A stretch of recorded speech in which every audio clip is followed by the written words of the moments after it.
Hello, hello. Welcome to Anime Initiative. My name is Megan Peters, and I'm your host for this lovely, lovely series with my good friends and co-hosts Evan Valentine and Nick Valdez. How you guys doing? Good Howdy, morning, everybody. everybody. Hey.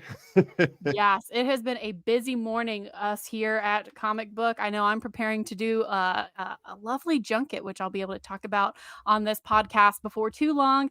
And I know that my friends here have also been busy parsing through interviews, parsing through reviews. We're doing it all here on the show, so we have a very busy episode for you to go through today. Obviously, here at Anime Initiative, we go through all things anime, manga, webtoons, and more.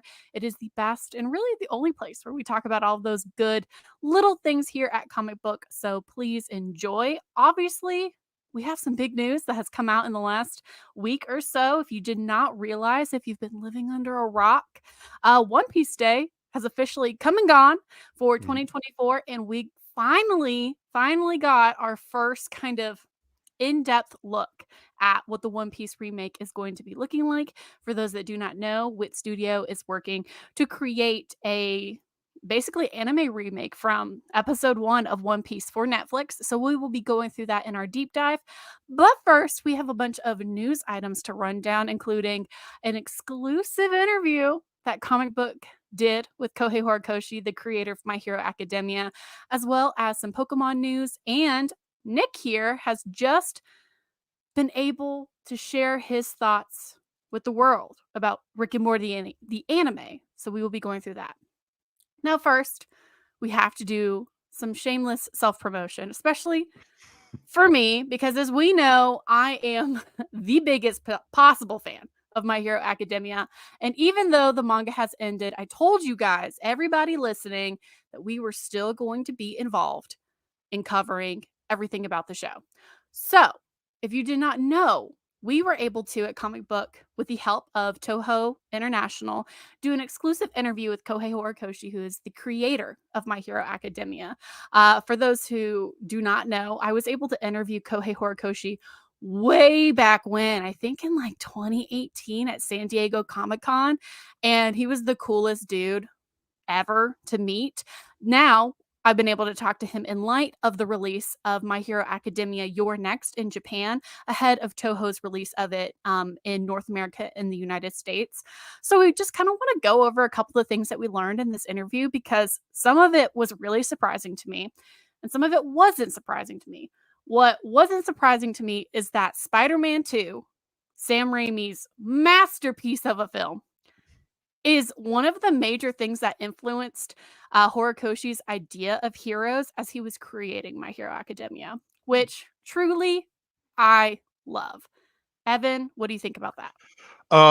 I think that's great. I mean, I remember when you mentioned it to me, I thought that was kind of perfect because from your interview, Horikoshi kind of states that specifically it's that scene from Spider-Man 2 where Tobey Maguire is kind of being lifted above by all the train goers and his mask is kind of taken off Mm-hmm. and everybody kind of keeps it to themselves in terms of, which is very much, again, I've shared my love of Superman in the past. I think that the idea of heroes being able to have an impact on people outside of simply knocking a villain's teeth out is pretty great. It's a pretty like that idea of that legacy, that spirit that's able to kind of influence other people. That's always been a testament to Horikoshi in My Hero Academia, and Mm-hmm. it totally makes sense. And what a moment to pick, because that moment from Spider-Man 2 is just kind of one of the best moments of any live action comic book movie in general. So yeah, makes sense. Checks out.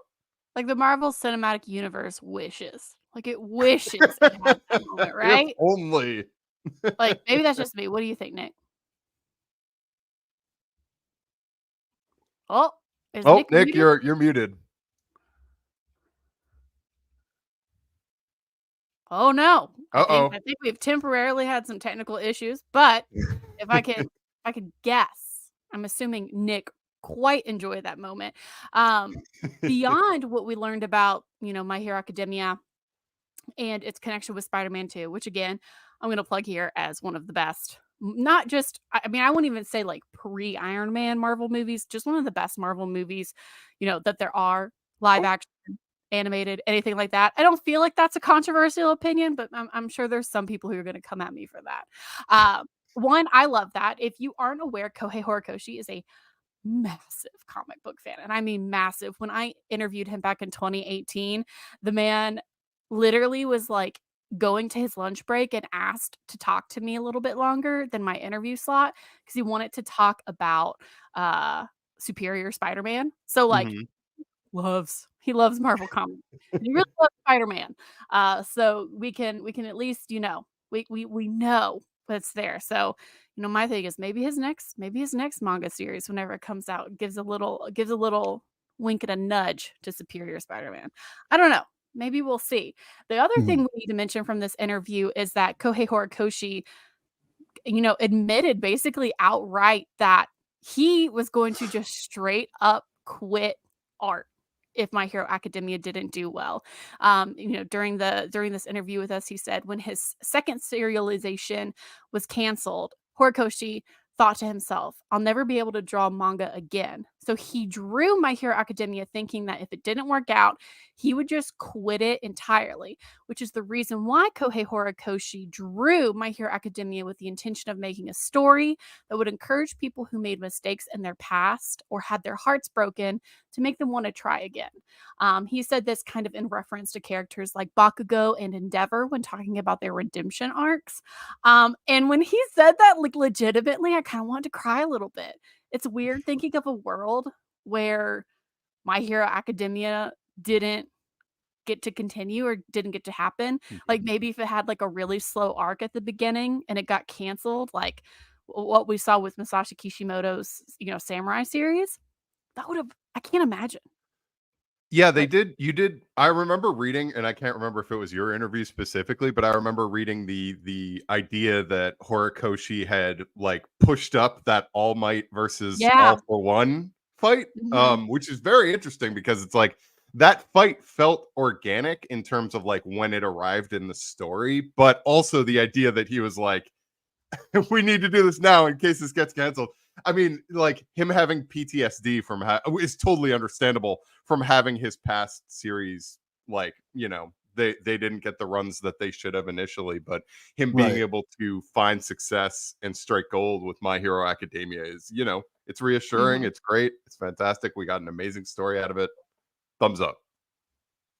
10 out of 10. Any thoughts from you, Nick? Yeah, well, we 10 years later, we're glad to see that it has ended. I mean, that he's able to continue on for so long despite whatever feelings he might have had. And yeah, I mean, we're here 4 movies in, 7 seasons of an anime. Clearly it's all worked out. Yes, clearly he has done well. And there's plenty more to this interview that we were able to get posted with Horikoshi san. So if you want to read that in its entirety, it is over on Comic Book Anime, where you can read it in its entirety and fangirl or fanboy about everything there. So that's all we have to say about My Hero Academia. Moving on to our next topic, it's unfortunately, it's so incredibly hard to transition to news like this, but it does bear kind of mentioning and giving, tribute and memorial to. When there's a loss in the anime fandom, especially with something as big as this, you want to make sure that, you're treating things respectfully and giving people their proper credit. For those, who aren't aware of what's going on, basically, reports broke yesterday on Monday that Rachel Lillis, who is a wonderful veteran English dub voice actor in the anime community, sadly passed away at age 46. She revealed back in May earlier this year that she was fighting against breast cancer. And for those of you who do not know Rachel, for her, by her name alone, you will know her voice immediately. She was the original English dub voice of Misty and Jessie from Pokemon, as well as Jigglypuff. And she also did an incredible amount of dub work on shows like Revolutionary Girl Utania and Hunter x Hunter, just to name a few. So obviously the anime industry has been outpouring in its, love and sympathy for, the loved ones that Rachel has left behind.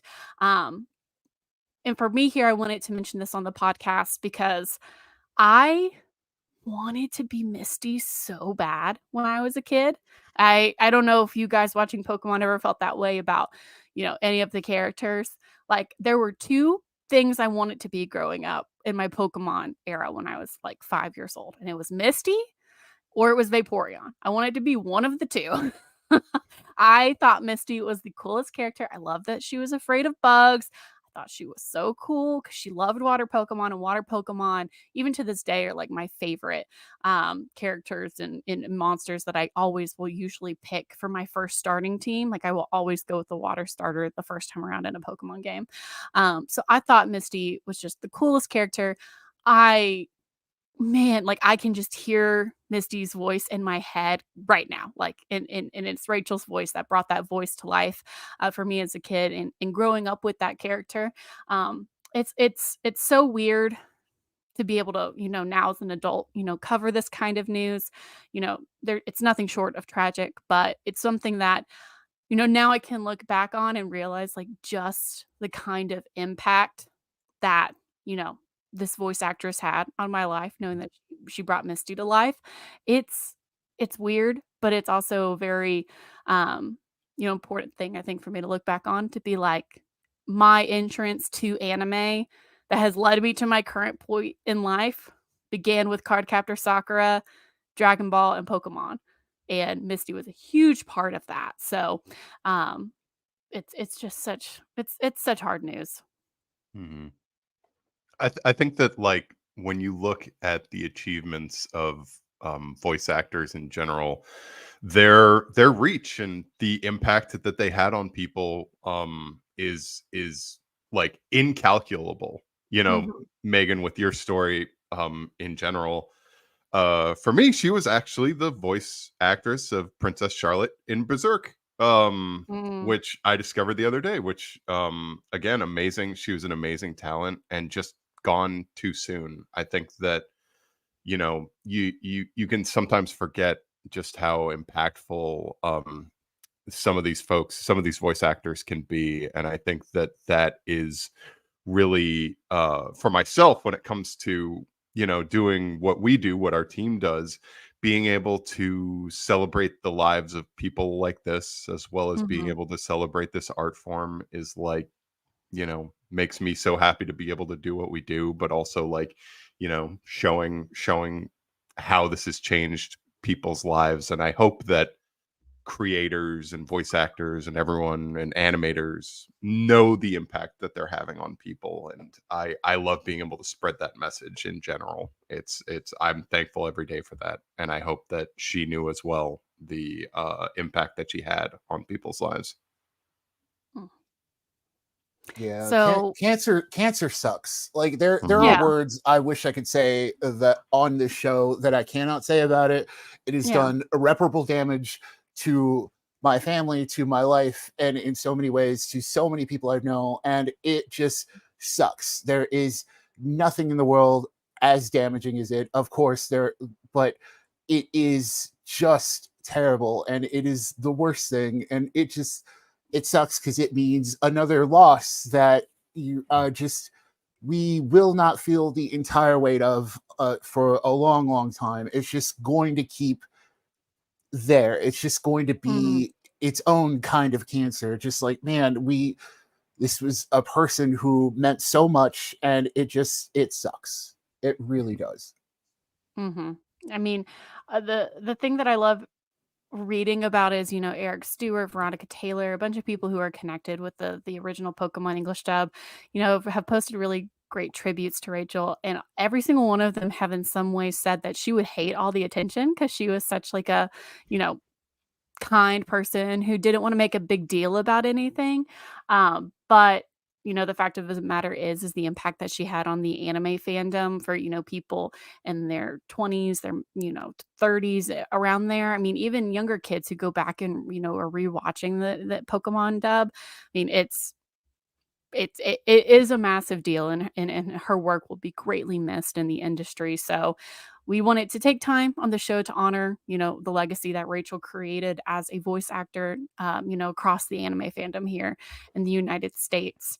Um, And there's really no way to transition out of a story like this, but we do have another piece of Pokemon news to go through today, which actually just kind of went live recently. So, if you do not remember, back in 2021, reports started cropping up across the internet that there may or may not be a live action adaptation of Pokemon in the works. And no, we're not talking about Detective Pikachu.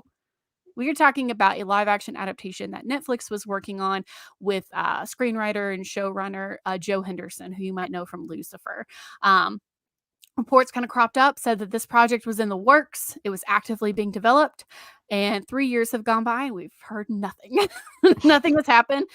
Could be stuck in that kind of developmental purgatory. But over on social media, man named Daniel Richmond, who you might know as Daniel RPK, who is a pretty well-known, Mhm. industry, quote unquote scooper, whatever you want to call them, posted to followers that, according to their anonymous sources, they understand that Henderson is still at work developing this live action production of Pokemon. So it is not just kind of been shelved at this point. And that currently it looks like the main character is going to be some iteration, amalgamation of the character Red, who, if Mhm. you've played the Pokemon video games, you will know Red is the primary character that was introduced in the first generation of the video games, Blue, Red, well, green if you were in Japan, or yellow as well. And we've also seen characters like Red in the anime before with the Pokemon Generations miniseries. Obviously, Red has appeared in a number of manga titles, and Ash Ketchum was based on Red as we met him in the Pokemon anime. So it does look like this project is reportedly still going forward. I'm sure we haven't heard anything about it because there's a lot of licensing gibberish all caught up in a project like this, as big as Pokemon would be for live action licensing, all of that stuff. But really, I just wanted to ask you guys how you guys are feeling about it, because we do have a live action, precedent for Pokemon. We do have Mhm. Detective Pikachu. We do have Yeah, Ryan Reynolds voicing Pikachu. It's a the thing. the idea works, and in Yeah. Pokemon is just one of the many projects that Netflix has. Like we've previously reported on the likes of like Sword Art Online, and then we've seen shows develop out of that, like Avatar: The Last Airbender and One Piece, of Mhm. course. So naturally, this is going to be okay. If it takes like 8 years to develop, it is going to come out eventually. So I think Mhm. that's the key here, is that they, after the success of shows like One Piece and Avatar, Netflix is Mhm. likely still confident in whatever's happening.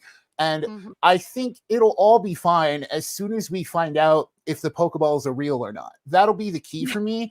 I think Yeah. no, like this sounds like a joke, but like legitimately, like if you, when they release the first like teaser image of like, oh, live action Pokemon coming to Netflix in 2035, whenever it is, and if the teaser image is a CG Pokeball, not going to work for me. It has to be, they have to somehow make a real Pokeball. Like this is 100% legitimate. I am being I'm with completely you. serious I'm here. not Like laughing. I they, am agreeing. yeah, like they have to throw real Pokeballs. That's the thing. Right. It's, you can't, and that will tell us what kind of direction this new series will go. Like, because you can have CG Pokemon, but you can't have CG Pokeballs because it's too much. That's intangible for a live action world. Like, you need that sense of tangibility. You need real Pokeballs. You need real Poke badges. You need real things bouncing off of those CG things. It's what One Piece already figured out. It's what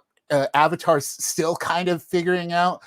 And a live action Pokemon 100% needs real Pokeballs. That is like the first thing, and that is the thing I will put out before anything. Is like, if you show me the Pokeballs are real, and like even more so if you release a teaser image and the Pokeballs like scuffed up and like it shows wear and tear of like how many times it's been thrown, golden chef kiss, thank you. Like this is a Pokemasters Pokeball, that's how many times it's been thrown.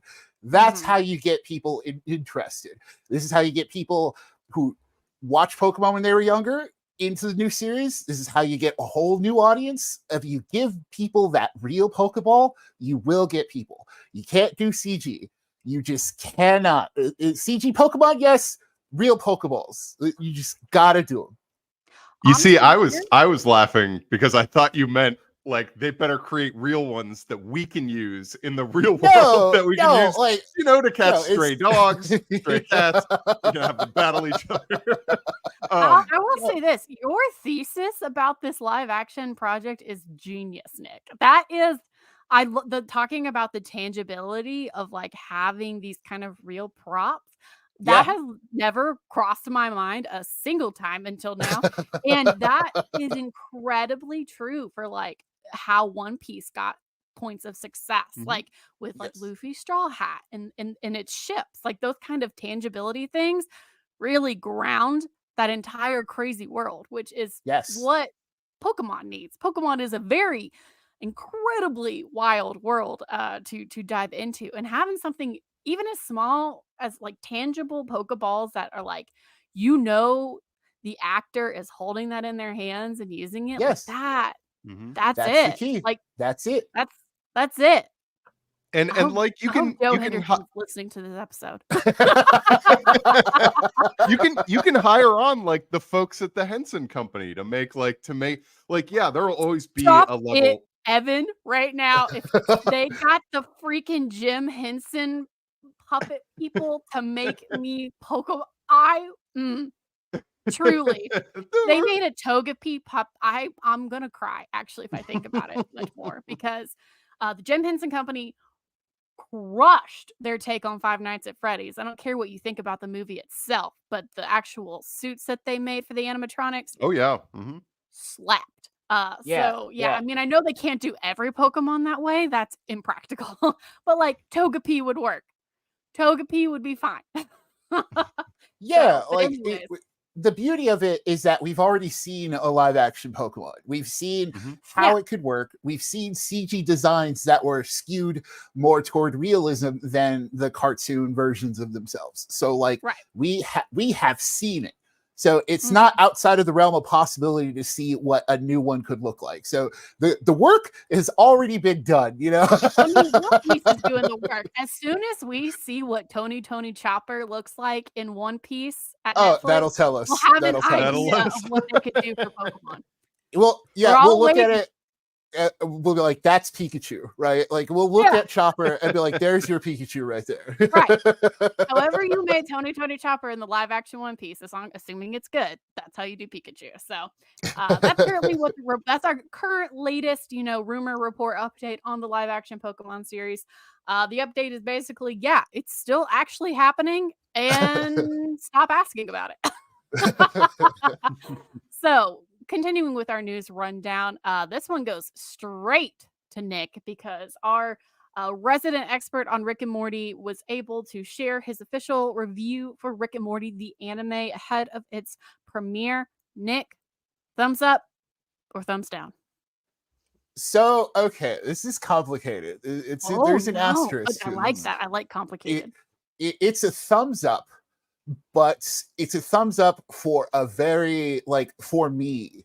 I think when watching this, I got a few episodes from Adult Swim ahead of Rick and Morty the anime's premiere this week on August 15th, which will be the English dub, and then following on Saturday with Toonami, which will be the English subtitle Japanese audio version. So setting the stage there, the few episodes I've seen, it really it's Rick and Morty, but it's anime, and it's really hard to actually in the review itself. I struggled with putting this into concrete words. You can go read that if you want more of a detailed report of my findings there.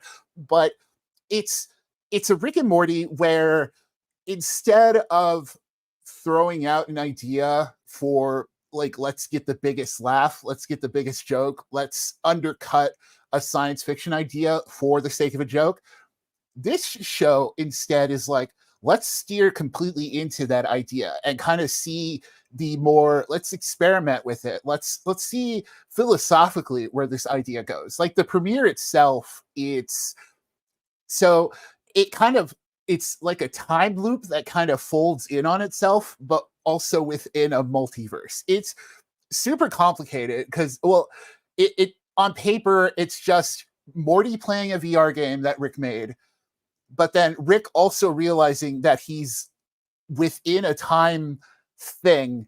But then, like, you start seeing Morty live out all these other lives. It's sort of like the Roy game in the original series, but unlike that, it's not played for a joke. Like, Morty's like living all these lives, and you're kind of just watching it, and you're kind of seeing it all kind of put together, and then it just ends, and it feels like so Takashi Sano is the writer and director of this, and he did the first season of Tower of God, and it's kind of like that. There are moments in this where it feels petty. It kind of feels like to quote the Rick and Morty meme of like you got to have like a certain amount of intelligence to watch Rick and Morty. That one like Reddit post to like really went everywhere. This is kind of the anime version of that. Of like if you like those ideas and you kind of like seeing how far the science fiction elements of it can go, then this anime is for you. On top of that, it also looks great. Like I know Rick and Morty fans aren't used to anime, and therefore they aren't used to how this show looks. But like Rick and Morty character design, oddly, like really works within this new scope. Like everyone's kind of like so loosely designed, but also with enough hard edges within each of their character designs that it, in this new rounder style, it just really works, and it makes for like a really good flow. Now there are some CG animated action scenes, so that's kind of yeah, I'm a little more forgiving of those nowadays, but once again, I do admit like there are going to be some audiences who see these things and go, well, that's CG animated, and they might be thrown off by it. But I do think that if you're a Rick and Morty fan, you should check out this anime. If you're an anime fan, you should check this out to see. Even if you don't like Rick and Morty, I think you'll like what's happening here. And I'm super curious to see the rest of it because it's building to something, but also it's telling its own story within the Rick and Morty multiverse, using these characters in new ways. And it's interesting, I think. But the qualifying thing here, and this is where the asterisks come back around, is that at this moment I don't know if interesting also equals good, and that's going to be the thing. That's going to be the conversation throughout the rest of this. But as of right now, I'm hooked, and I'm very interested in this. It's so different. It's after watching Rick and Morty and covering Rick and Morty for going on 8 seasons now. I've been in these trenches for a long time. So seeing something take those ideas in such a different direction is such a breath of fresh air for me. And it's such like a reboot in a way that I'm just excited. Like I kind of want to see more. And if this turns into its own 8-season series, I'm kind of down for it. I'm down to see, like, maybe we can get other creators on this. Maybe we can eventually turn this into like maybe during Comic-Con, Jenna actually got to talk with the creators behind this, and they also mentioned that, hey, the Adult Swim exec Jason DeMarco also noted that if this is successful, maybe there can be more like anime spin-offs for Adult Swim. Maybe there can be more spin-offs of that nature. So like I'm very interested in the future. I think that's also why I'm supporting this. But once again, the core question is, does interesting equal good? And I'm curious to see where people fall on this. That's awesome. I was curious, Nick. Did you watch it subbed or dubbed?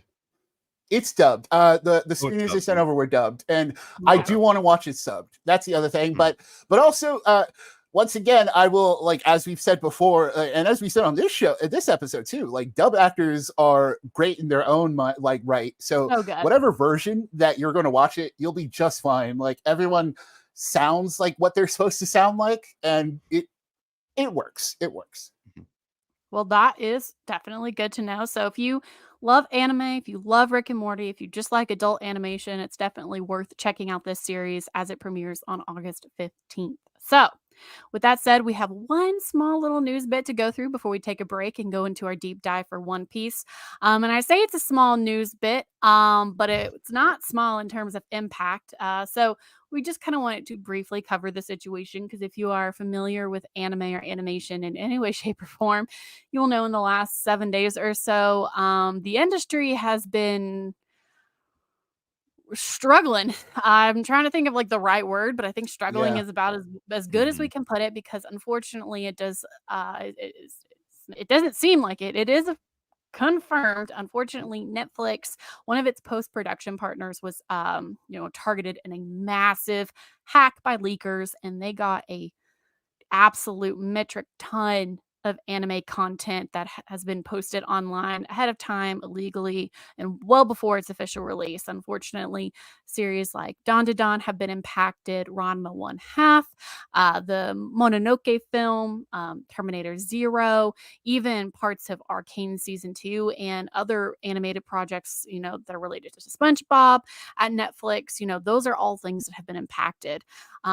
These leaks just continued to escalate, really towards the end of last week. And, officially Netflix has responded to the leak saying, quote, one of our post-production partners has been compromised and footage from several of our titles has unfortunately leaked online. Our team is aggressively taking action to have it taken down. At this point, no further word has been given, though Crunchyroll did make a statement in conjunction with this as the season premiere of ReZero Season 3 leaked. And that seems to have come from a separate source, more tied to an event where Crunchyroll screened the episode early, and somebody in tandem with that event, unfortunately, leaked that content. Obviously, here at Comic Book and here as just the three of us, we are pro official release. And, Mhm. Oh yeah. here the anime and manga industries have such I mean, leaks, illegal releases, things like that. I mean, Marvel's been hit with it before with Wolverine Origins. I mean, it's nothing new. I mean, House of the Dragons just had a massive leak go live not too long ago under Max. But, anime and manga have been consistently targeted by behavior like this for years. Years. As soon as the internet was around to do it, it's been hit hard by this kind of stuff. So it's really unfortunate, as the three of us being professionals in this sphere, and working closely with producers, directors, creators, Mhm. things like that. These kind of leaks are incredibly destructive to the industry and the creators because it's not the people up top that are going to get hit hard by this. It's the animators, it's the people who are at the bottom of the totem pole, to speak figuratively. They're going to get hit the worst by this kind of content. It makes it incredibly difficult for streamers to be able to do things that we want. W- my favorite thing is, people are always saying, Netflix, Disney, like put up anime episodes weekly, like have them ready to go weekly. Mhm. Makes it really hard to do that when things like leaks like this happen. This is by far one of the biggest leaks in, modern history for anime. And it's certainly one of the most damaging. So we really encourage you guys, you can be educated about the situation, but wait until these shows come out officially. Many of the animators and the directors and writers on these shows have asked publicly online for fans to do so. So that is kind of where we're at with this leak. Can It can sucks. We can I don't do also it. can I also add like a selfish asterisk for folks out there when it comes to this? If Yeah. you want more if you want like more Arcane, more Dan to Dan, more, whatever else had leaked, watching them via the official release is how you let Netflix know that, hey, we like this stuff and we want to keep seeing it forward. And if you're watching it like via a leak or what have you, that doesn't send that message. No, They it don't doesn't. necessarily see that. So like that, from a selfish perspective for fans out there who are contemplating it, that's another thing to think about when it comes to like, hey, I do want to see Science Saru continue to work on Dan to Dan, and I do want to see Netflix pick it up, and obviously Crunchyroll as well, when it comes to that. So keep that in mind. Keep that in the back of your mind when it comes to it. Yeah, Yeah. it affects the bottom line at the end of the day. And Mhm. if you want more of this stuff, you kind of want to help that bottom line.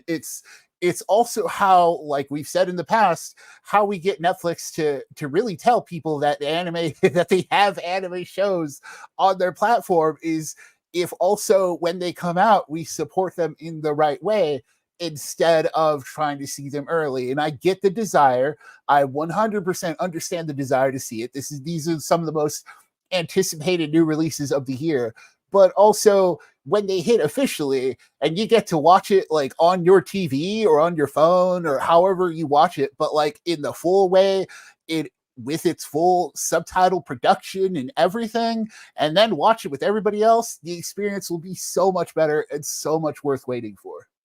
Yes, absolutely. The teams at Netflix, Crunchyroll, Hulu, Disney, the studios themselves, they work incredibly hard on this kind of content and it's for the fans. So please give them the proper respect, return that love to them, and support the official releases as they come later this year. So, with that said, we got to take a quick break, pay for this show. But when we come back, we're going to be diving into the One Piece anime remake that we got our first look at. And we're going to talk about why it's such a big deal. So, stay tuned.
Welcome back to Anime Initiative, the home at Comic Book, where we talk all things anime, manga, webtoons, not podcasts. We are the podcast, webtoons, and more.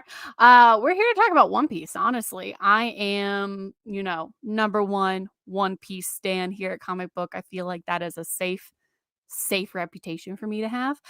So for those who do not know, One Piece Day is an annual event where basically the entire One Piece team, whether it's video games, manga, anime, live action, they come together, they kind of give updates on what the franchise is going through.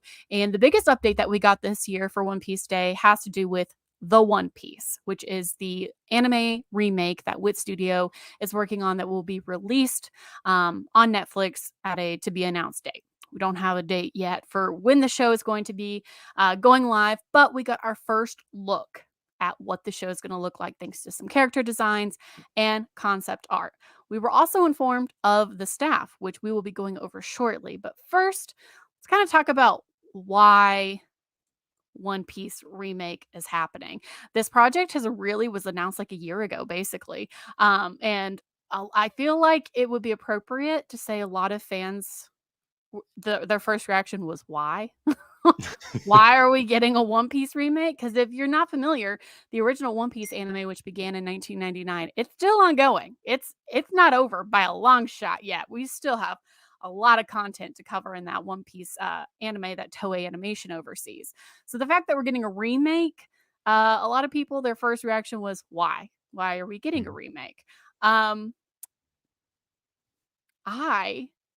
don't know how I feel about it. As a One Piece fan, I'm excited, but I'll save my thoughts for last. I want to hear from you two first. So, Nick, what is your initial impression of this remake order?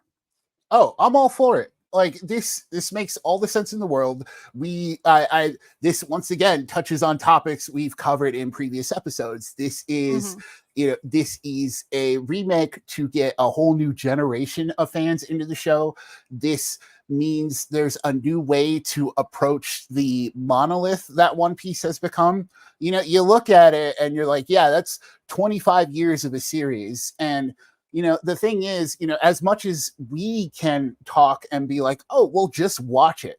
Once you watch it, you'll understand, and then you'll watch it, but once again, it is still 25 years of a series. And for someone who, say, is jumping from, like, let's say they're watching Jujutsu Kaisen, right? And like you're like, oh man, this is the greatest show I've ever seen. And then you see current era One Piece and you're like, wow, like these fight scenes are incredible. And then you go back to One Piece episode 1 and it's like the 480 SD generation. And you're like, Mhm. well, this is good, and it's got the story, but then that's also, it's that version of approachability that we just Mm. need. We needed that little bump of to make One Piece. Unfortunately, as unfortunate it is to say, to make One Piece appealing again. And this is not appealing to the fans who are already here.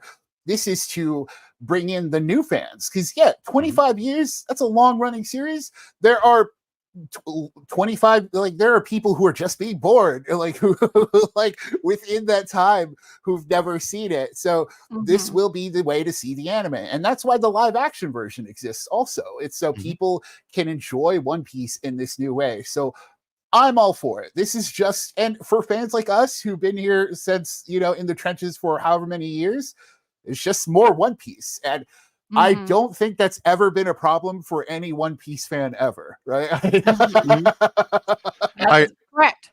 As a oh, fan, I can confirm. I mean, ultimately, like Nick, you kind of touched on it. We always have to address the elephant in the room when it comes to One Piece, which is just like barrier to entry. I think like Yeah. Yeah. it's an 1100 plus episode anime series. I love it. We all love it.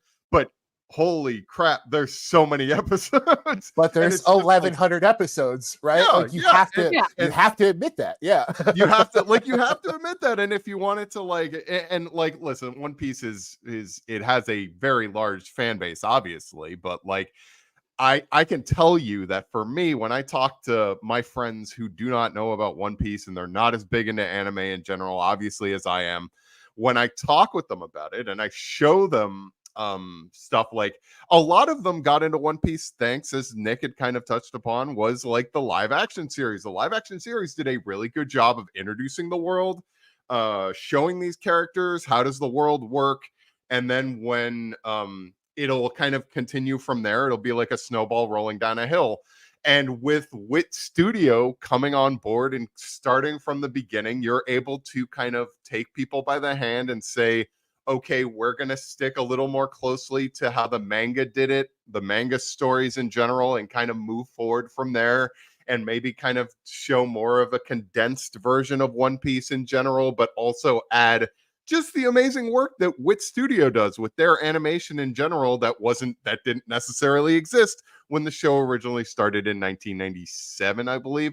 But it's, I'm just like Nick, I'm all for it. Like the original anime is still going. We're still going to be able to see it. We're still going to follow it with Toei Yeah. Animation until the end happens. That's still there. But this will Mhm. be a good entryway for a lot of newcomers to the series who were very scared of the fact that there was 1100 plus episodes of an anime.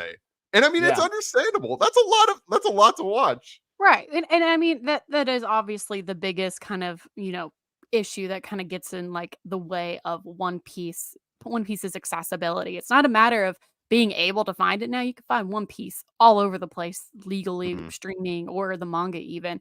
But in terms of, the anime, it's a lot of episodes, and the animation style varies differently from how it looked in '99 versus how it looked 10 years after that versus how it looks now with the Egghead Island arc. So, you Mhm. know, it's going to be interesting to see how Wit is able to kind of condense some of the story elements, bring its own signature aesthetic to One Piece to be able to reintroduce. Like, really, what I feel like is like this remake for the One Piece. The show is really meant for people who watched the live action series and loved it and don't know Mhm. what to do now.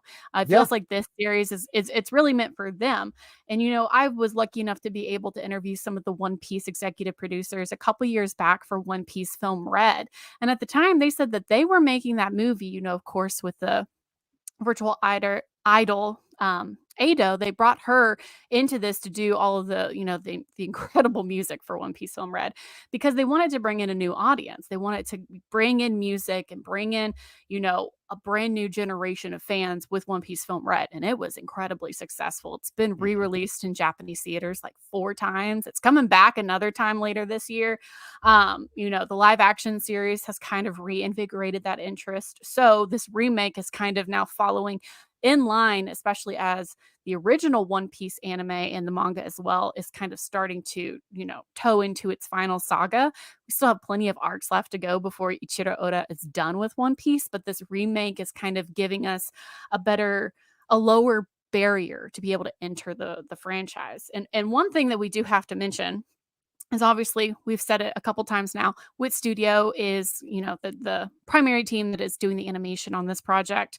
It has released the official staff list, and it feels like the entire team that worked on Attack on Titan seasons 1 through 3 signed on to do One Piece. They just all were like, Good news. yeah, I mean, they've been doing work at Wit for a while, but then, they knew they had something good with Attack on Titan. Now they're coming back for One Piece. We have director Masashi Koizuka, who is going to be overseeing, as the head director of the entire One Piece series. I mean, they did the direction on Attack on Titan season 1, 2, and 3 before the show moved to Mappa. We also have people like Taku Kishimoto, Kyoji Asano, Takatoshi Honda. Those are all creators, especially Asano, who are like revered in the animation community for their incredible anime. Like, if you think of the key points in Attack on Titan seasons 1 and 2 and 3 that looked amazing, that like Sakuga animation, it's probably done by Asano.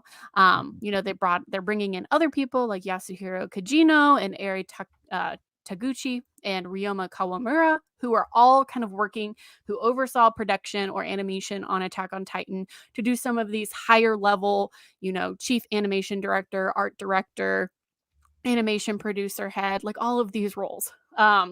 So as somebody who, we have talked many times on this show about the legacy of Attack on Titan, but to me, to this day, you cannot overcome season 1 of Attack on Titan. Like, that first season, it's still a masterclass to me. I mean, say what you want about the rest of the seasons or like the 20 finales that show had.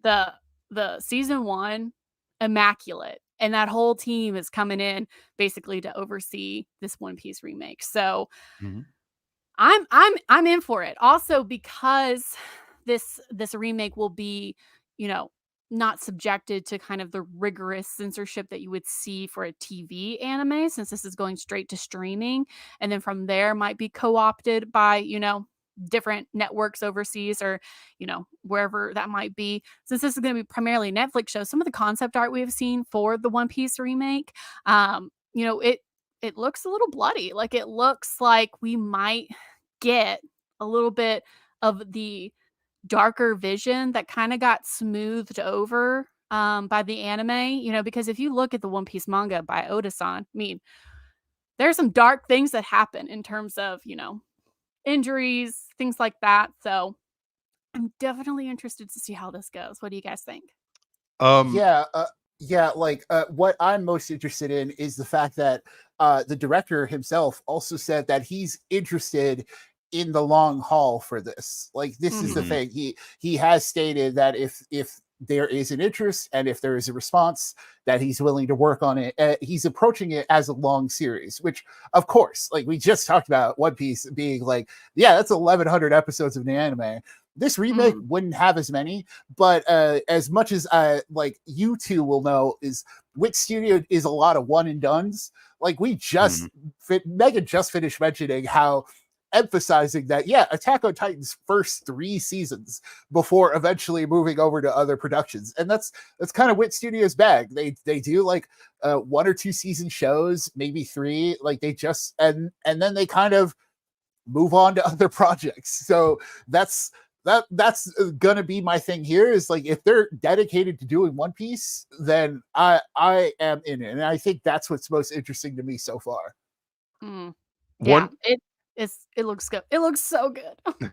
One aspect that I really did want to touch upon when it comes to wit is that I love the studio's versatility. I always thought, like, especially in recent years, I always point to Ranking of Kings when it comes Mhm. to kind of Yeah. looking and seeing how they are able to not only like they just improve and they work and they create animation that's not only like that continues to show off their evolution, but also is like far different from a lot of the other stuff that we see from them and from the animation industry as a whole.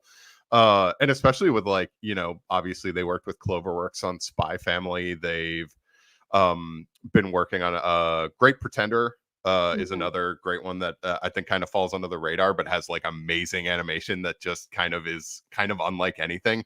And one of the things that really stuck out to me, and obviously for folks who are hearing about this for the first time, we didn't get footage Mhm. from the One Piece remake, but we did see a lot of screenshots, as Nick and Megan kind of alluded to. One of the things that really stuck out for me, aside from, Megan kind of mentioned kind of the darker aspect of what they're going to do with this, was the somewhat washed out, what I want to say, watercolor look of Mhm. how this is kind of be presented, at least from what we saw of the concept art, which really, like, which took me aback in a really good way, in terms of like, wow, this is really going to be a lot, this is going to look a lot different from the Toei animation. Like, it's It's a still lot of working a with, softer look. It's yeah, rounder, softer, it's washed. It looks yeah. really good. So what, it's still going to be in the spirit of Ichiro Oda's work, but it's doing its own thing. It's going to be its own animation style from what we saw with what Toei did. And I think that again kind of justifies the need for a remake in general, and will kind Mhm. of work on, a number of different levels. I'm enthusiastic about that. I think that if they had released something that just looked like exactly like what Toei did, I would be a little less enthusiastic about it. But the fact that they're Mhm. going in their own like new wild direction that kind of that looks stunning in a lot of respects really works for me. Mhm. Well, Yeah, I think I one want to way. see I want to see different angles on stuff. Like Hmm. I during Yeah. that presentation too, they showed like a CG mapping of like Mhm. the like basically one of the areas, and one of the perspectives in general was like, oh yeah, you'll see the tower, but you'll also see the whole town. And I'm like, man, that's the kind of stuff we like. I want to see in One Piece. Like I want to see the Right. world, and I Right. want to see this new perspective. Here's the thing, well, as soon as they show me what the Going Merry looks like in, like, movement, I will cry. It'll just be me sobbing behind my computer. I think one really great way to cap off this conversation is, they had Ichiro Oda, give a comment for this kind of little 20-minute presentation they did on the remake, and, he gave a quote kind of saying what he wants, what his wishes for this remake, you know, currently are. And he said, quote, rather than faithfully reproducing the One Piece manga, the anime staff of the One Piece should take it in and remake it in their own style. So I'm really eager to see that kind of blessing being given by Oda to take some liberties, to take some aesthetic licensing, and, give us something new that is both to the taste of, longtime fans like myself, or, newer fans, like my nephews who are obsessed with One Piece. They love One Piece so much. So I'm really excited to see what that looks like. And, as Nick said, this show could be in the long term if it is successful. So absolutely, please give it support as we eventually learn when the series will be going live. And who knows, maybe we'll get other remakes like this one day. We'll get like the Dragon Ball or something. Hmm. I Love it. Going mean, back to them old days. it's kind of what Daima is. We've talked It about this kind of is what before. Daima is, Yeah, but I also we're, I'm we've worried about Daima, so I mean, Daima, Bleach, Bleach's final arc is kind of a remake of that old anime series of like, Mhm, it. This is the same idea. So here we go. Here's the final statement from me on that. It's if the One Piece can be like Bleach and be like, this is the anime we thought we were watching when we were yeah. watching One Piece forever ago, but like, in 4K, Ultra HD, 8D, 16D, whatever it is now, like 16K, like if it could be anything like that, then we're golden. We are Mhm. absolutely golden. Give us those feelings like this is the anime we thought we were watching. Mhm. So, that's kinda where we are with the One Piece anime. Evan, do you have any final words on this remake? I'm excited for it. I mean, honestly, like it's I'm excited to see what they do with it. I'm excited to see kind of how it'll work in terms of verse in comparison to the original anime series.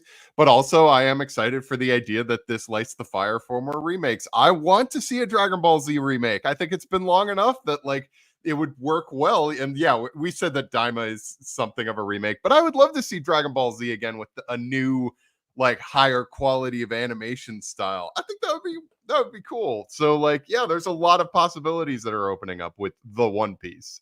Right. Well, here at Anime Initiative, we are very excited to see what the future brings for One Piece and the One Piece as we move forward in all forms. So, again, thank you for listening to our major episode. We have tons of more coverage on all things anime news. You can check out over at comicbook.com/anime. That is where the three of us live and do all of our lovely coverage. You can also check us out live on this show, the Anime Initiative, as we go live every Tuesday. So please keep tuning into that and listen to our previous episodes. If you want to talk to either three of us about our favorite anime news of the week or anything about the One Piece, please talk to me about One Piece. You can find me on social media at Megan Peters CB. Evan, where can they find you? And you can find me at EV Comedy on all them socials. And Nick, where are you at? You can find me at Valdizology on all the socials, as well as Pop Culture Social Call with Anna Rumor. Awesome.